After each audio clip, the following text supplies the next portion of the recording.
19h30 à Dakar et à Cotonou. Afrique Info Soir, c'est maintenant les titres.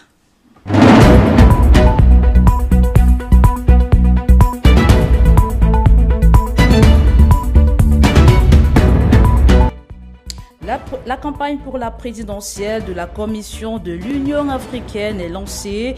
La liste des candidats en lice vient d'être publiée. Ils sont au nombre de 4 à convoiter le prestigieux poste. Dans cette édition, vous aurez leur profil. Au Sénégal, la lutte pour la justice sociale est le cheval de bataille de plusieurs associations. Les personnes handicapées, souvent marginalisées, se lancent dans le combat pour la promotion de l'inclusion sociale. Issa Hayatou n'est plus et la communauté sportive n'est pas indifférente. Les messages de condoléances inondent la toile depuis les premières minutes de l'annonce de son décès.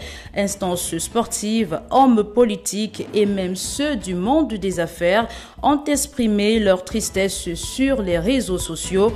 Nous verrons tout ceci dans une poignée de secondes.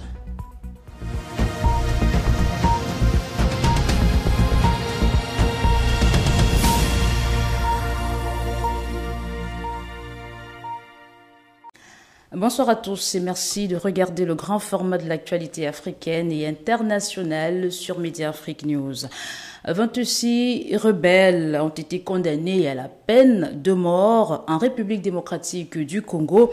Après 2 semaines de délibération, ils sont tous accusés par la justice congolaise d'avoir participé à la rébellion du M23 qui affronte l'armée congolaise depuis 2021. Nous allons justement en RDC retrouver sur place notre correspondant Amorimani Christian. Bonsoir. Alors Amorimani et Christian, vous qui nous recevez à l'instant depuis Goma, on parle là de la condamnation à la peine de mort des rebelles du M23 qui avaient été appréhendés et poursuivis par la justice congolaise pour des faits graves. J'aimerais bien savoir pourquoi, comment est-ce que la communauté congolaise a-t-elle reçu cette nouvelle? Oui, le procès a entamé le 24 juillet 2024 a impliqué la poursuite de 25 individus aux côtés des Nanga. Ce jeudi 8 août 2024, la cour militaire de Kinshasa-Gombe les a condamnés à mort, y compris Corneille Nanga, coordonnateur de l'Alliance Fleuve Congo FC.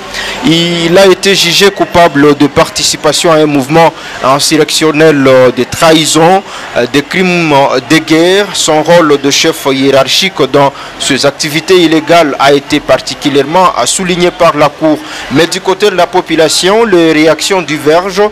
Si certains saluent la décision de la justice, d'autres pensent qu'il ne fallait pas condamner à mort le 25 à prévenir, car il est extrêmement compliqué, voire impossible, d'obtenir l'extradition d'un condamné à mort quand on sait qu'il risque vraiment la mort dans ces pays.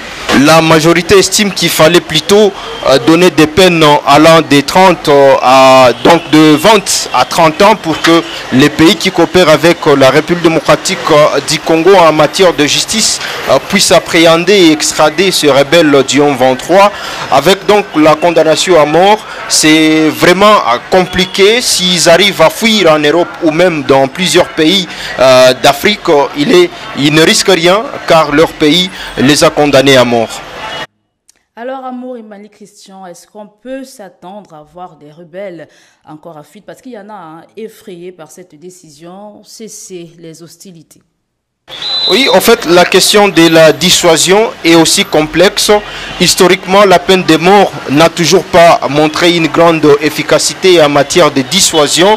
Un tel verdict peut au contraire exacerber les tensions et encourager de représailles. Et puis, pour lutter efficacement contre les rébellions, il est nécessaire d'adopter une approche globale qui prenne en compte les causes profondes des conflits et qui favorise plutôt les dialogues et la réconciliation.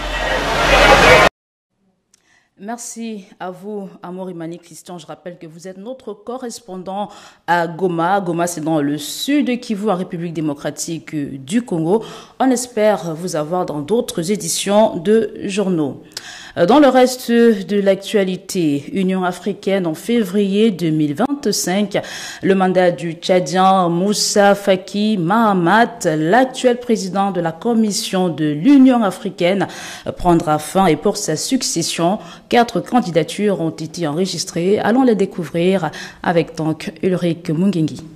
Qui pour être le futur président de la Commission de l'Union africaine? 4 candidats en liste, tous en provenance des pays de l'Afrique de l'Est, comme le veut le principe de rotation par région. Après l'Afrique du Sud de 2012 à 2017 et l'Afrique centrale de 2017 à 2025, c'est désormais au tour de l'Est du continent de présider la Commission. Ali Youssouf, ministre des Affaires étrangères djiboutien, fort d'une expérience de plus de 2 décennies à ce poste, est un havre de paix qui se distingue par la recherche permanente des résolutions de conflits à travers le dialogue. L'homme dispose de tous les atouts pour répondre aux attentes et intérêts du continent. Il parle couramment le français, l'anglais et l'arabe. À côté de lui, le malgache Richard Randriamandrato, ancien ministre des Finances, ancien ministre des Affaires étrangères, qui avait déposé sa candidature au dernier jour de réception des dossiers. Candidature qui avait fait ombrage à l'ancien président malgache,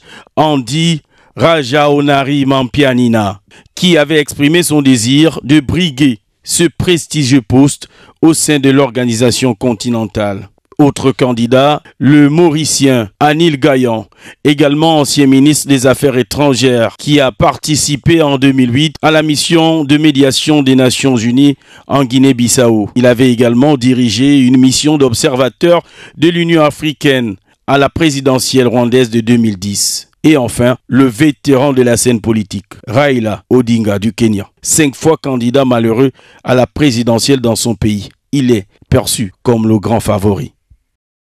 Sénégal, les initiatives pour la promotion de l'inclusion des personnes en situation de handicap se multiplient, souvent marginalisées et exclues de la société. Ces dernières s'équipent des outils nécessaires pour se faire une place dans le milieu professionnel. Ce combat est partagé désormais par plusieurs associations d'aide aux personnes en situation de handicap, comme nous dit dans ce reportage Régis Moukila depuis Dakar. Plusieurs initiatives gouvernementales ont été mises en place à travers le Sénégal pour faciliter le processus de réinsertion des personnes en situation de handicap. Bachir Ebeg, il a dû se battre pour se faire une place dans le milieu professionnel. Aujourd'hui, il milite pour la cause des personnes atteintes de ce handicap. La question des handicapés vocaux reste une problématique de plus en plus lancinante au vu des multiples plaintes. En tant que personne vivant avec un handicap, il m'a semblé judicieux de porter le combat de mes concitoyens démoralisés par la discrimination en raison de leur handicap. Le combat est similaire pour les personnes atteintes d'albinisme. Des associations multiplient chaque année des programmes de formation et de réinsertion sociale. Leurs droits sont souvent bafoués, ils n'arrivent pas à trouver du boulot. Donc finalement, on a mis un programme sur place pour les accompagner à trouver du boulot et à être formés, tu vois, renforcement des capacités, etc. Grâce à ces différentes initiatives, de nombreux albinos ont pu intégrer le milieu professionnel en occupant des postes à responsabilité. Après les études, je n'ai rien à faire. Après, je suis venu ici, Luc m'a fait la formation. Après la formation, stage. Après stage, il m'a pris comme responsable de cyber. Plus de 35 000 Sénégalais sont en situation de handicap. Leur réinsertion professionnelle est une priorité du président Diomaye Faye. Décès de l'ancien président de la Confédération africaine de football. On en parle encore ce soir. Il s'est éteint jeudi en France à la veille de son 78e anniversaire. L'annonce de son décès a créé un tollé. Une vague de réactions a immédiatement suivi sur la toile. Les messages de compassion et de soutien se multiplient. Djermi Koma a fait le tour de la toile. Voici son reportage. Issa Hayatou, grande figure du football africain, n'est plus. Président de la Fédération camerounaise de football de 1986 à 1988, à la tête de l'instance fêtière du football africain CAF entre 1988 et 2017, et président par intérim de la FIFA de 2015 à 2017. Son parcours emblématique a séduit la famille mondiale du sport. Depuis l'annonce de son décès, la toile est en ébullition. De nombreuses voix se lèvent pour honorer sa mémoire. L'actuel président de la Confédération africaine de football, le Sud-Africain Patrice Motsepe, s'est immédiatement exprimé. Au nom de la CAF et ses 54 associations membres, je tiens à exprimer mes plus profondes condoléances à la famille de l'ancien président de la CAF, le président Issa Hayatou, ainsi qu'à la Fédération camerounaise de football, à son président Samuel Eto'o et à l'ensemble du peuple camerounais. Une réaction suivie de celle du président de la Fédération camerounaise de football, Samuel Eto'o fils, qui a salué la mémoire d'un monument africain. Un digne lion indomptable s'en est allé. Le président Issa Hayatou a tiré sa révérence à Paris ce matin, avec la classe, la sobriété et l'élégance qui le caractérisaient. Évoquer la mémoire de ce monument africain du football nous impose par respect pour lui un devoir de sincérité.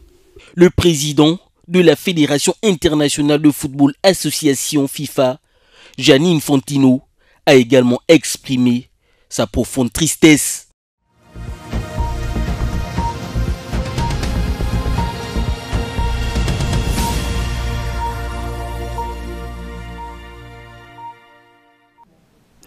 Rebonsoir à tous et à toutes. Vous regardez à l'instant Afrique Info Soir. Dans la suite du journal, découvrons ensemble à présent l'actualité africaine en bref avec Sifa Kassenye, Kenya, des opposants nommés au cabinet de William Ruto. Gabon, le pays, il célèbre la journée du drapeau. Libye, le ministre du pétrole accusé de corruption et enfin Nigeria, 7 Polonais arrêtés pour avoir brandi un drapeau russe.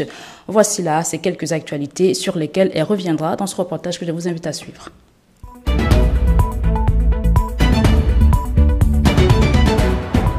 Le Gabon célèbre ce 9 août la journée nationale du drapeau, la première célébration sous l'ère du comité de la transition et la restauration des institutions.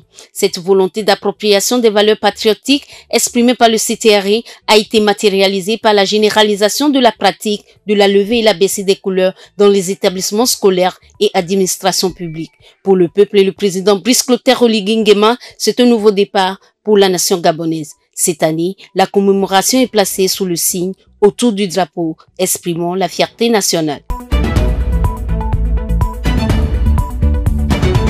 Soupçonné d'avoir joué un rôle suspect dans les récentes manifestations anti-gouvernement, 7 Polonais ont été arrêtés au nord-ouest de l'état de Kano, au Nigeria. Selon l'université de Varsovie, ils étaient 6 étudiants et un enseignant, tous interpellés lors d'un voyage d'études organisé par la dite université.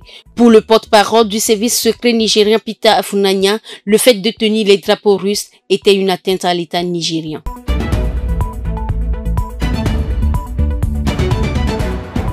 Le 7 août dernier, le ministre du pétrole et du gaz, Khalif Abdel Sadek, et son chef de cabinet ont été arrêtés. Les 2 hommes accusés de corruption sont cités dans le détournement des fonds d'une société étrangère active dans le secteur pétrolier. Le montant estimé est de près d'1,5 million de dollars. La communauté internationale suit de près cette scrabeuse affaire, a-t-elle confié.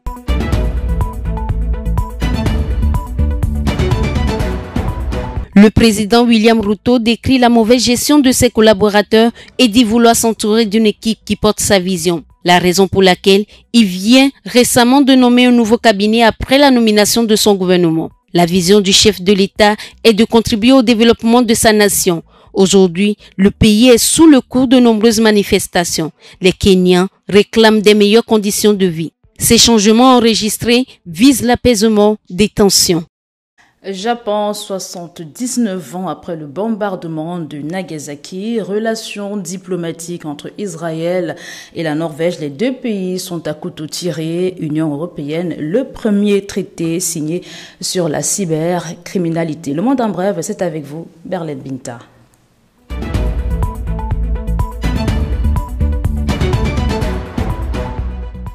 L'État hébreu a décidé de revoquer le statut diplomatique de 8 représentants palestiniens auprès de l'autorité norvégienne.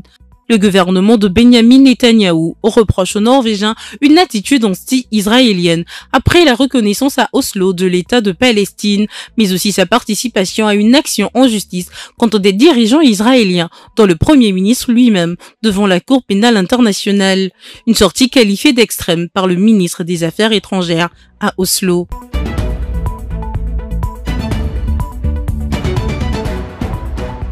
Les États membres de l'Organisation des États-Unis ont approuvé ce jeudi 8 août le tout premier traité de lutte contre la cybercriminalité. Le nouveau traité visera à combattre plus efficacement les cybercriminalités et renforcer la coopération internationale en la matière, citant notamment les images pédopornographiques ou le blanchiment d'argent. Le traité entrera en vigueur après la ratification des 40 États membres.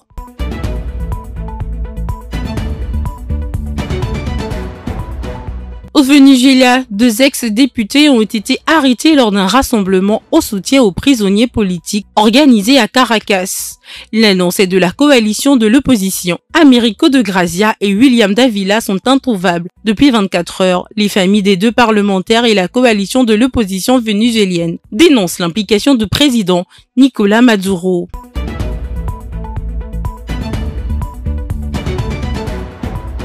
Le Japon commémore le 119e anniversaire du bombardement de Nagasaki. Outre les autorités locales, étaient présents à la cérémonie les États-Unis, la Grande-Bretagne, la France et l'Italie, des nations amies et alliées du Japon.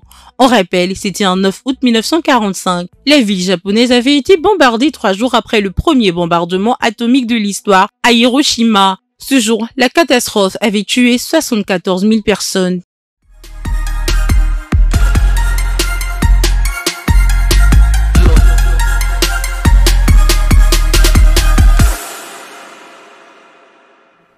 En sport, Jeremy Ngoma nous présente les belles performances de certains athlètes africains alignés en athlétisme aux Jeux Olympiques. Faith Kipyegon s'est encore imposé en demi-finale sur le 1500 mètres, son épreuve de prédilection. Le sport en bref, regardons.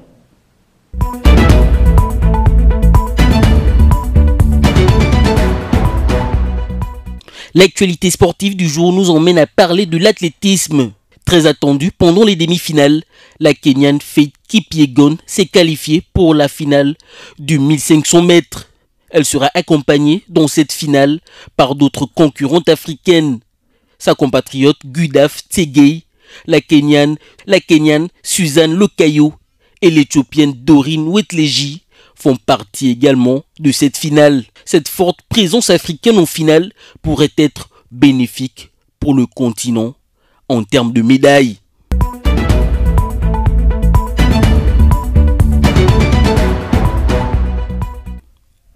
En saut en longueur féminin, les Africaines ont déçu. Pourtant, 4 athlètes du continent se sont qualifiés pour la finale de cette épreuve. La Burkinabé Marthe Koala a terminé à la 9e place au classement général avec un saut à 6,61 m. Les Nigérianes Essé Brume 5e avec un saut à 6,70 m et Ruth Usoro 10e avec 6,58 m. Cette finale de triple saut a été marquée par le sacre de l'américaine Tara Davis Woodall, très loin devant les Africaines.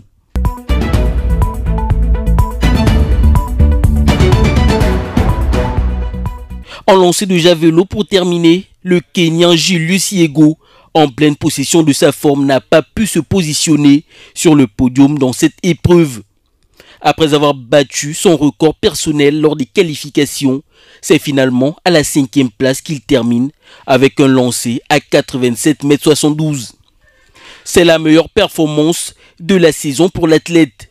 Julius Yego sort de cette compétition sans médaille, mais a démontré à tout le monde sa capacité à performer devant les plus grands athlètes de cette épreuve. Ce sont là de belles valeurs africaines à préserver dans le monde du sport.